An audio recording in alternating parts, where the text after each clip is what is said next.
everyone, welcome back to our YouTube channel, Becoming a ROS Developer here at The Construct. My name is Rodrigo, and today we have one of our students, Adrien, who has completed the course ROS Basics in 5 days.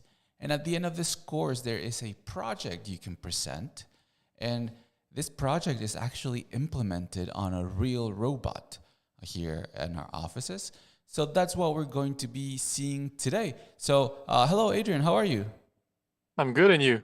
I'm very well, very excited to see your project. So whenever you want, please, you can start sharing your screen and just show us how you've solved the project.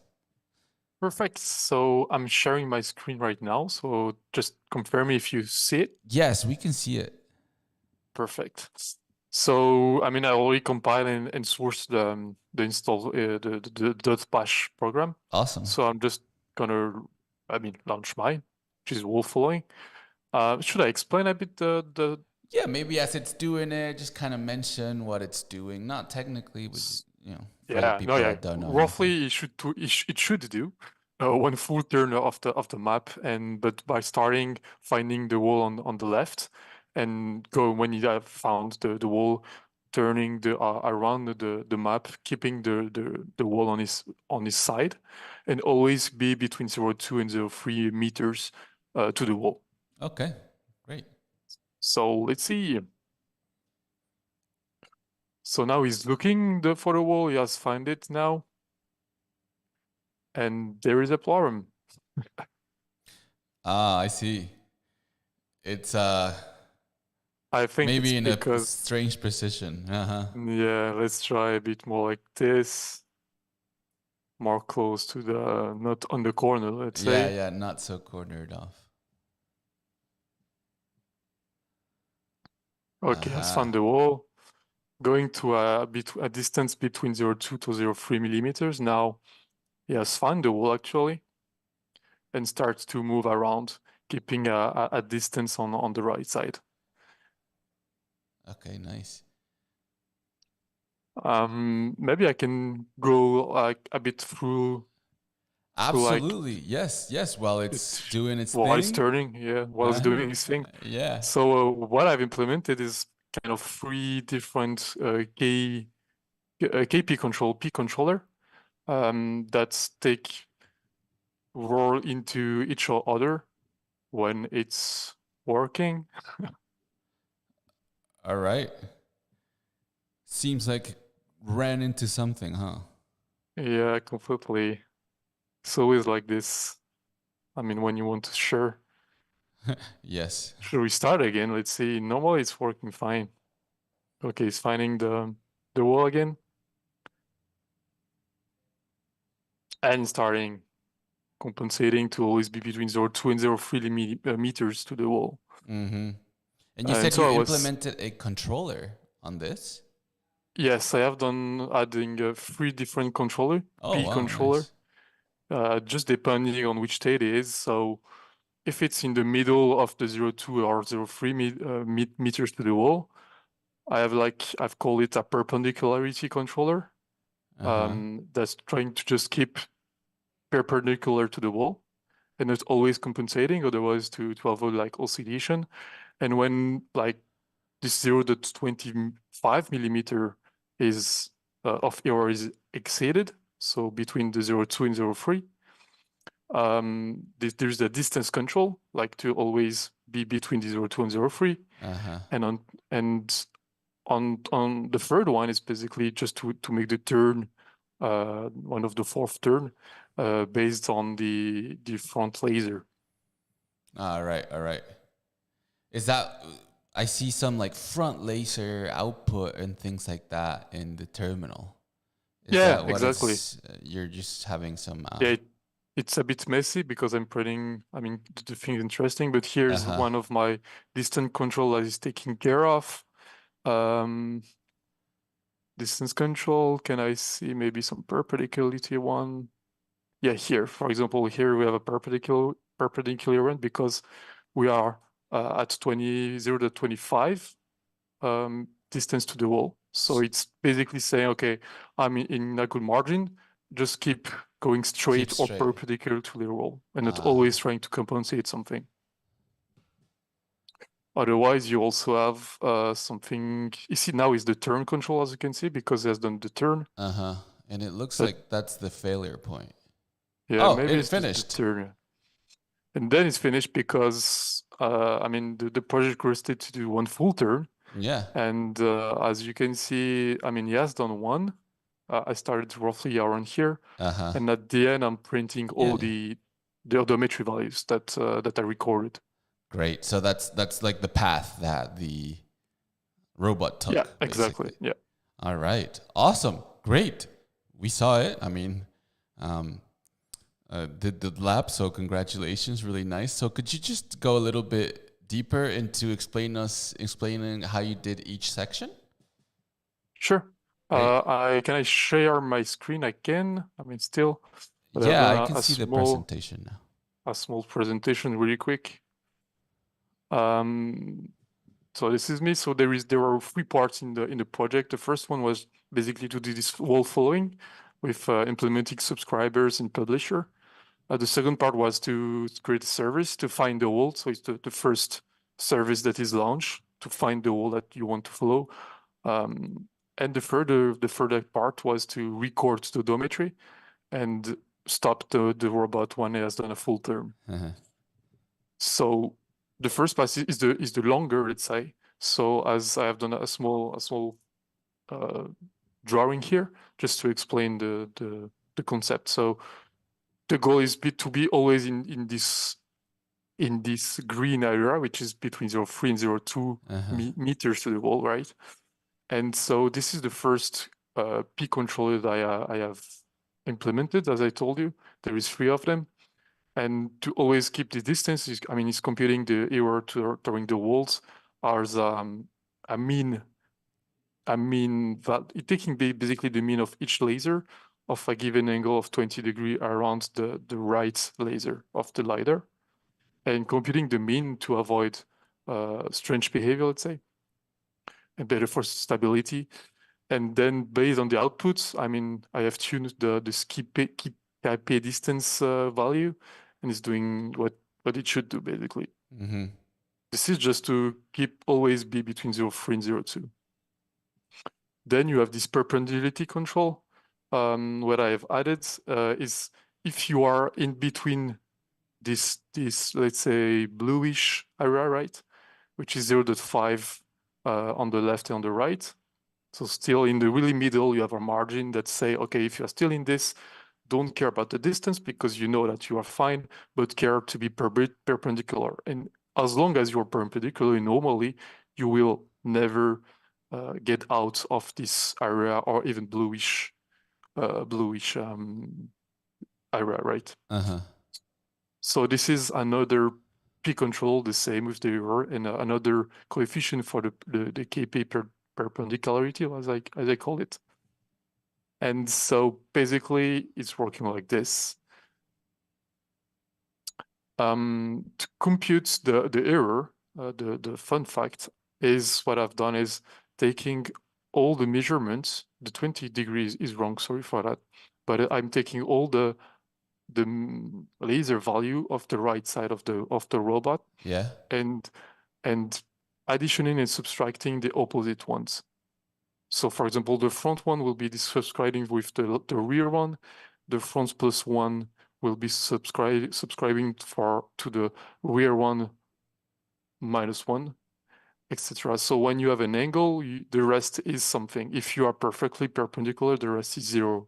If you subtract also the right, fully right laser value, right? You mean the difference between that first one, red line, and the second one, the error should be zero, and that's what you base the controller off? No, I mean, so you took, let's say, the one here at 12. So if this is a zero here, okay? Zero Can I what? Like show you? the Yeah, I zeroth will. index? No, let's admit that this is our 0 degrees. Oh, Like, okay. so it refers to the, let's take this one actually.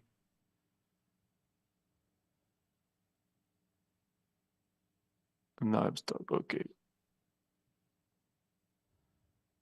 Okay. Sorry for that. So let's say that this is our 0, right? The 0 degree. I'll clean this one. And where is my pen? Yeah. So if this is the 10th, here we'll say that we have the -10 for sure. So at each iteration, it will take the 10th and will do -10ths. So the degree, it will subtract the value of the laser, right? Of the tenths minus the -10ths.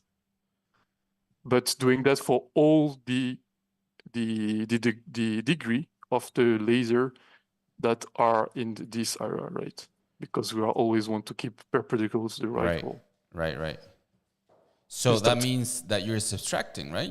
The 10th minus the 10th, and then that difference should be 0, right? If you want it to be. Okay. If you are perfectly perpendicular, it should be 0 if you are not counting this 0 value of the laser, right? Because this one doesn't have any opponents, let's say. I understand. So if you have slightly a small angle, you will have a rest that you can use to turn against, turn more into to keep the perpendicularity to the wall. Right. Am I clear enough? Hopefully. Yes. Cool. So let's move on.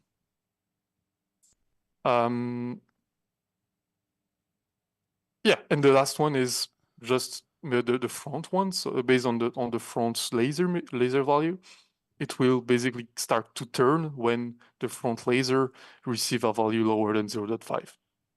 And this one will always be prioritized based on the two others to turn if there is a turn. The two others are on the same level of priority, and this one is higher. So if there is a wall, it will turn, and then you will do either the perpendicularity one or the distance one, as you can see in the final output control here, if it's clear. Right. And then I've just done this small diagram. It's exactly what I just explained to you, but just to go through, like, so you do for the wall following, you just check if there is a distance error. If it's acceptable, it means that you are in this bluish area, right, that we saw before. So you are performing a perpendicularity P control, or you want to do the distance because you are out of the green area, right? So you are doing a distance one. And then if there is any front laser, you are doing the turn P controller state. So basically, that's exactly this. It's explaining the fact that the P control the turn has the more priority than the two others. The part 2, it's finding the wall. Pretty easy, let's say. What I've done is by taking so that's the goal. You want to find the wall, turn to be inside of this green area, and then you can stop. So what I've done here is basically also taking the average between +10 and -10 of the right value of the laser, and take the mean of all of those 21 laser value, and finding the minimum one. Turning, blah, blah, blah. Then the last part was to record the odometry as an action. So it should start after finding the wall. So when you basically start to turn around. And I mean, that was pretty straightforward. Create an action at the good moment, right? And you recover at a given frequency the odometry it was in a vector, and computing the total distance overall. And by experimentation, I saw that the total distance is an average like 5.6 meters. Now I think in the software and the program I showed it was 6 meters. And so once he has done the one loop, which is referring to 5.6 meters, it stopped. It's sending back the result, and then the main software will receive this result and stop the robot and print, as you have seen before, all the odometry values. And I know there is still this one. Awesome. I mean, this is so all the straight out these three parts are going into an architecture. So the first is does the goal reach? The goal is to do one turn. No, it's not reached yet. So is the wall found? Let's say that this is the beginning, right? So no, the wall has not been found yet. So they start the service to create to find this wall. Is doing the action to find the wall, and after that is launching the action to record the odometry. So we start recording, and the wall following is starting. Then is the one I showed you before, so I will not show you again, right? And then when you are looping, so when you already have found the wall, you directly to wall following, and you do what I told you before. That's brief. And then it's looping back and check if the goal have been reached, which is the full turn. No, yes, I'm not stopping, and basically is what I've done. Awesome. Great. Congratulations, Adrien. So let me give you a little applause here. So congratulations. Very nice, very well explained. Let me ask you first thing. I really like your diagrams. How'd you make those? Just by curiosity. That's a good question. I've used ChatGPT to generate some mermaid code based on my explanation of what I've done, basically. Some what code? I'm sorry. So by using ChatGPT, you can basically you know ChatGPT, I guess. Yeah. You can explain him like any state or you can even give me codes. Oh. I think I even copy paste my code. And then I said, okay, do you understand my code? I chat with him to be sure that he's like really understand my code and how it went. Then you can ask him like, okay, can you generate me the mermaid codes? Mermaid code. Oh, I've never heard of that. And that's just like diagrams? No, that's like real code. And then you copy paste in any kind of software that generate diagrams. Oh. I used draw.io and you copy paste and generate the diagram. That's awesome. And some few iteration to make sure and to correct everything. But I mean, it's how I've done it. Yeah. Awesome. Yeah, that's great because I think it's the most important part, sort of, to understand what's happening. And I've never seen that design sort of thing. And I looked at it and it's like, oh, that's nice. I want to see how he did it. It's interesting that ChatGPT can be useful for all of these things. That's great. Yeah, I mean, this is amazing. It's saved you a lot of time for sure. Yeah. So, and that made us really clear for us. So that's one thing I really liked about it. And just the fact that you also implemented 3 different controllers with proportional controllers. That's very nice as well. It shows that you went a little step above and beyond what was basically required from the project, which pretty much you could do with if-elses. So that was really nice. Good to know. I mean, yes, of course it would be very janky, very not as smooth. But let me ask you some questions. Yeah, please. So, in your controllers, what is the variable there? Is it both the linear speed and the angular speed, or are you just controlling one and leaving the other? Are you just controlling the angular speed and leaving this linear one constant? So good question. I'm never touching the linear one. Okay. I'm setting to one value, which is 0.05 or whatever, and always controlling the angular one. So the result of your controller is just the value for the angular Z. Okay, great. Yeah. And so I got 2 questions based on the sort of demo we saw. The first one is that back and forth thing. So I got 1 question I got 2 questions on that actually. The first one is, do you take, for finding the wall, do you take just one value of the laser scan? No, to finding the wall. No, but I think that, I mean, for sure that's the problem. I'm taking a range of it. And I think I'm taking for sure not too big, not big as it should be. I think is 4 degree on both sides, so 8 degrees. All right. And as long as the minimum of the laser is not in those range, continue to turn. So I think it miss it. or is switching in between all the time. But then I'm not doing that. I guess I just have to increase the Right. both. You're answering my next question already. You see where it's going because we saw it like The you know, jerky. in a corner, kind of go back and forth, which probably means that when it checked again, it was, you know, past missed it. it, and Yeah, exactly. Yeah. so yeah, a way of improving that, you answered it yourself, would be to either slow down the spin of the node so you make sure you catch that, or maybe Exactly. increase the range, or even I have another one that I've implemented in simple like Roomba-ish motion.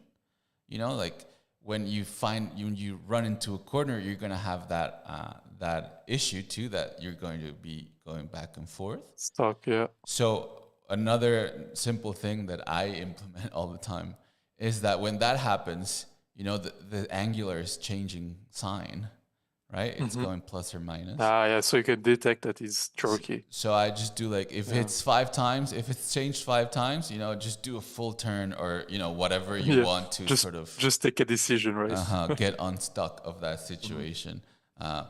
Great. All right. Great. That Yeah, makes covers sense. the service Thanks for the part. tip.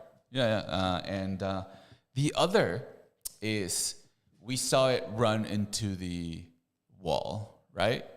And my question is, does this happen in a specific, you showed 3 controllers, you know, you showed the perpendicular one, the turning one, and I forget the other one. But The turn one, perpendicular, distance whatsoever. and yeah, so does that, right, the one that keeps the distance from the wall, is that the error? Did that happen in a specific one, or is it happening in all 3, or is something that you don't really know what's happening there No, I'm pretty sure it's happening on the turning in one. the turning? Because I mean, I guess it was not. I mean, for sure it didn't turn, so he was keeping this distance to the right one, and so I think he started to turn a bit. But that was only due to the distance or the perpendicular one. And one thing I have to improve, I know that, is that for the turning controller, I'm taking only the first one value of the front laser. I should maybe do a min. I have tried it, but sometime it was working less for some reason. So at the end, I decided just to keep one laser at the front, but maybe it should worth the cost to take more time to deep on this. Yeah, because okay, so if I understand correctly, when the turn, you mentioned that the turn one was the most priority, like the one that has the most priority. Yeah, So exactly. then that means that the side one wasn't getting kicked in, and that's why sort of it ran into the wall. Maybe, right? Yeah, or the front laser, Or the front because laser, right? because I'm using only one value. If this one value is 0 or infinite, I mean, it could do some strange things, and see. I guess is what happened. I see. Great. So my comment on this is, I believe this is a good problem to have, again, because you went a little bit above the requirements. But my suggestion would be to simplify these things. So, for example, you can turn the turn controller just like a stop, turn a certain amount of time, keep going, right? So that, of course, that is not going to mean you can introduce other errors, but at least it gives you a base that you can, move on top of that. But yeah, I agree that if you also improve increase that range on the front, or things like that, you can solve it probably. And let me just make one more comment, Adrien, before we close off here. Pleasure. I like your idea of the 3 controllers, but I think you could do it with just one, with a PI controller. If you do that, what you were saying about looking at the 2 sides and they should be the same size, I think, because I think I've tried it. Once you run into a corner, of course, the front one is gonna get shorter real quick. So it's going to try and adjust. Of course, that would be better if the corner is a circle, sort of half a Yeah, I circle, see. so it keep on straight. But I think that would also work. So just a comment, because Yeah, I will try for sure. yeah, because it's interesting to see how these things play out in an application like this. But anyways, I just want to congratulate you again, Adrien, and thank you very much for showing us your project. That's all the questions I have. Wonderful. Thank you for your question and your investment. All right. Well, no problem, Adrien. I hope to see you around soon for the next courses that you might want to take. I might. Yeah, sure. All right. And to everyone else that is watching, this is your opportunity to do what Adrien did here and show us what you've learned to get a certificate of learning from us, from the construct.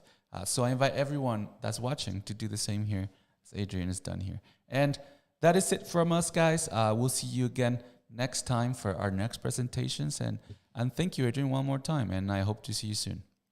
All right. I will. Bye-bye, everyone. Okay. Bye-bye. All right. Cool. Adrien.